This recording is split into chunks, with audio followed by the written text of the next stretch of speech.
live. Yeah, yeah, we going live. Hey, hey, we going live. Yeah, yeah, we going live. Yeah, yeah, we going.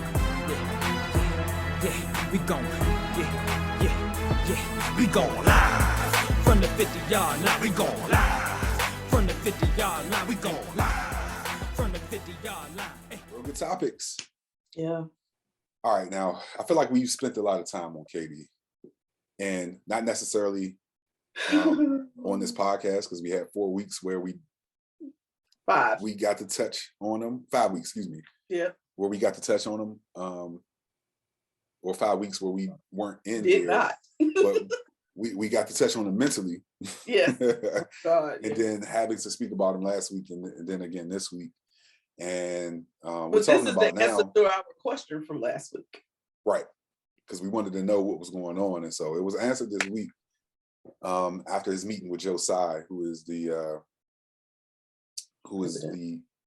owner of the Brooklyn Nets. And so he gave them an ultimatum, and he said that either the GM and the head coach go or I go.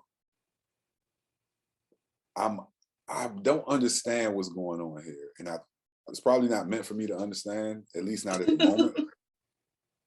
But I just don't get how last year you made the decision, I'm going to sign this extension. And maybe it's just the money, like I'm not letting this much money walk out the door. But how in this 1 year you've become so unhappy with the Brooklyn Nets in any direction that now, beginning a 4-year contract, you want to trade. And so your question was, is this entitlement? And my answer to that, I'm sorry. Answer that. No, answer that, please. Well, my answer to that is that's the NBA. And I'll let you go before I get into my whole players league and player empowerment thing. That's what I was about to talk about. So go ahead. That's exactly what I was. Who somebody tweeted, or I think somebody tweeted this. It's a player now. Oh gosh, I meant to remember his name. Brandon Jennings just talked about how this whole players league thing is destroying the NBA. And so my question was, yes, is this entitlement? Absolutely, to its fullest. Which did you see Kendrick Perkins' response to Brandon Jennings? No, I didn't hear it. He said, and I like this, he said he agrees and disagrees.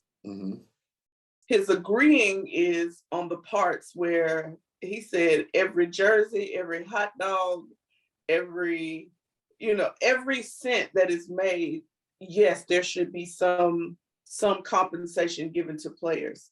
Right. But as far as their utilizing or using their skills, so to speak, as a carrot or a extortion tool, way out of town. Yeah. That is a problem. Right. I agree. There is no more loyalty. There is no more team. Right. It feels very me. And that's not everybody. So I don't want to speak like in general, but there are some players that this is just the vibe that you get from them now. It's very, very self-centered in their interaction and reactions within the league. And it's putting a bad taste in people's mouth about the NBA. So I got a question for you. Sure. Is that inherent in professional sports? Right?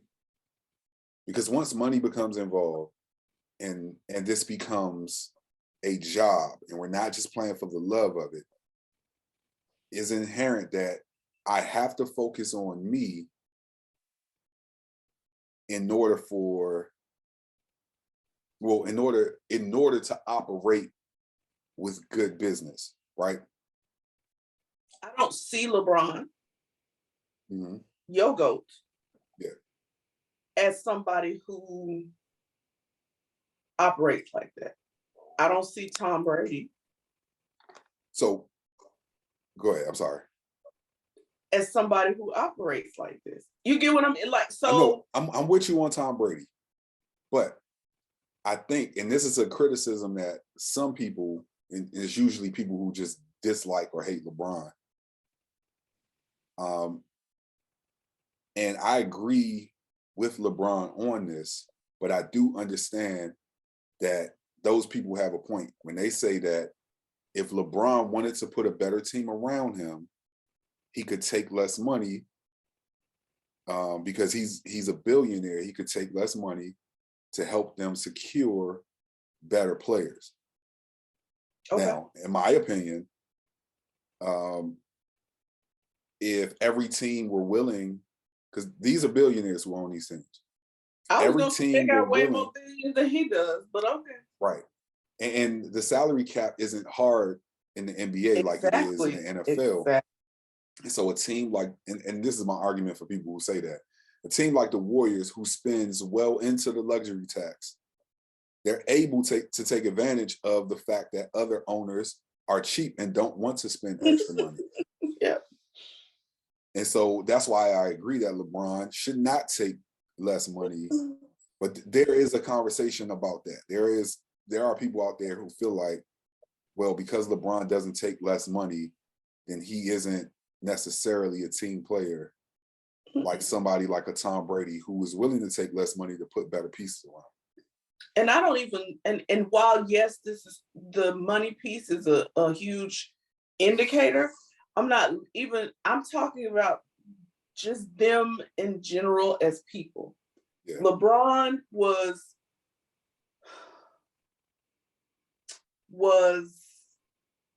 faithful to a fault to the Cavaliers for so long. Yeah. It was not about money for him. Mm-hmm. And so that's the LeBron part I'm talking about. Yeah. Even being in LA, they have sucked. Mm-hmm. Other than when they was in the bubble. Yeah. He could easily be whining and ready to do what KD is doing. I'm ready to go. I see. Okay. So from that standpoint. I'm saying it's not play out his contract. It's not everybody. And I just don't want that to be I don't want people to feel like the NBA is tainted because of a few people. Right. But in this case with KD, unless somebody has called you, which I just can't imagine, has said things that have just totally offended you. Mm-hmm. And I just feel like it's I hate to bring him into this, but it's some divisiveness that has been infiltrated into this organization from a conspiracy theorist named Kyrie Irving. Oh, wow. And I feel like he's kind of rubbed off, you know what I mean? Yeah. On people. And yeah, so now you kind of got it where people are like, either I love him or I hate him. Because we talked about this before, this whole, why you having practices after practice? Like that just speaks volumes to me about your disrespect for Steve Nash. Right. So you clearly have something. And I think it's just rubbed off. Yeah. And now you got other people who looking at him sideways. And yeah. And then because of entitlement, you feel like you can make this ultimatum because you are the superstar on the team. Yeah, and we saw James Harden do the same thing. And I pray, at least for this part of it, I'm not totally against the whole player empowerment part when we're doing stuff like you got 1 year left and you say, you know what, I'm not coming back. So it's best that you trade me. Mm-hmm. Right. But when you got 4 years left on the deal, 2 years left on the deal, you know what I'm saying? Anything above 2 years, it's like, what are we doing? You signed this contract, right? And in the past, I've made the argument, well, the owners don't have to honor contracts. They can rip up a contract whenever they feel like it. You know, and so you're asking the players to honor the contract when the owners don't have to, But I think that it's gotten to a point now where it's just too much. Now, one of the things that LeBron used as a tool, right, to get his way, if you want to call it that, is that he wouldn't sign long contracts. He would sign a 1-and-1, 1-year deal with a player option to kind of continue, because I think he saw in his first tenure in Cleveland that these owners only care about making money, and they will do what's in the best interest of their bottom line. And so if you are a player and the world is looking at you to be loyal to this organization who isn't trying to be loyal to you, then you have to find a way to hold their feet to the fire. Yeah. But then you don't sign a 4-year deal with that team, and You that may mean taking a little less money, because I know now with the max contracts, you got to sign the entire extension to get the max amount. Right. And you could not sign it, go into free agency, and still receive a little less money. Exactly. But if you sign that deal and then you force your way in a trade, you get all of your money. And so that's what I think that these guys are taking advantage of. They're just saying that, I can get all my money. Right. And then still request a trade at the beginning. He wanted to go from the beginning. I don't know why he did it anyway. I feel like he'd been ready to go. So why would you? Yeah. But either way, I think the entitlement is definitely a part of this. And again, I am not against them having rights. I'm a whole person about the voice and having your voice heard and your rights respected. But I just feel like when you're being abusive on the other side, it's just as wrong. Yeah. Yeah. Okay. All right, what's next? Tom Brady. Tom Brady. Somebody's GOAT.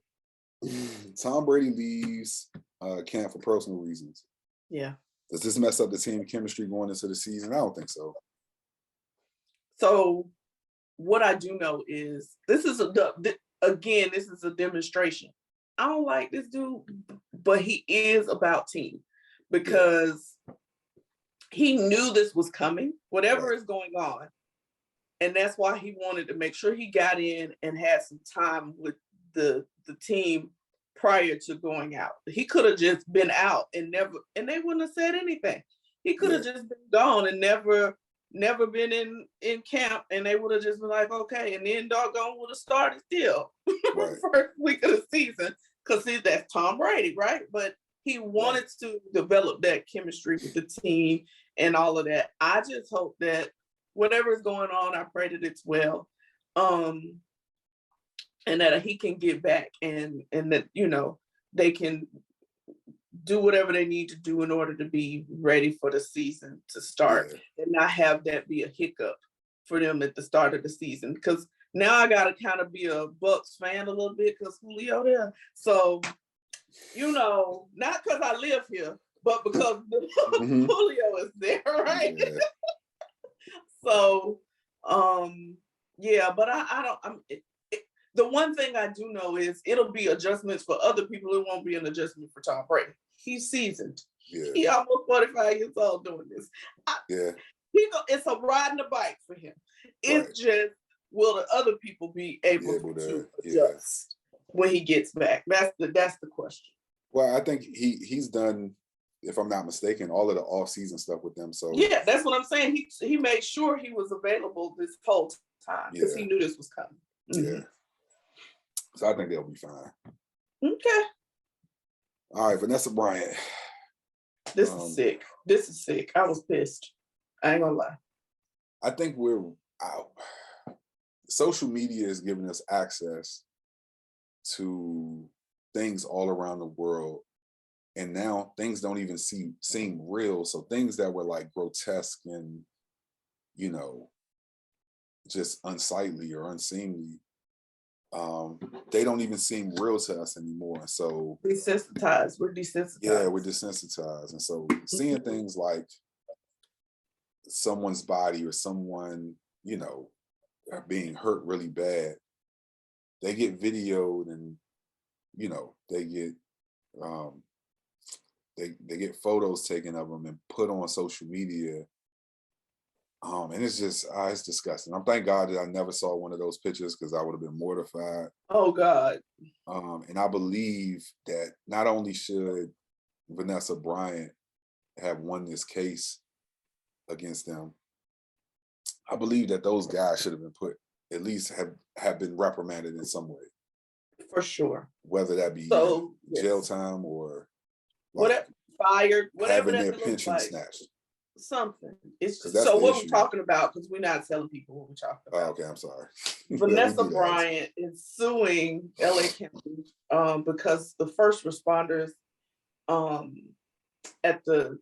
took callous action and shared pictures. First of all, took pictures and shared them of Kobe Bryant and the others' dead remains from the crash site.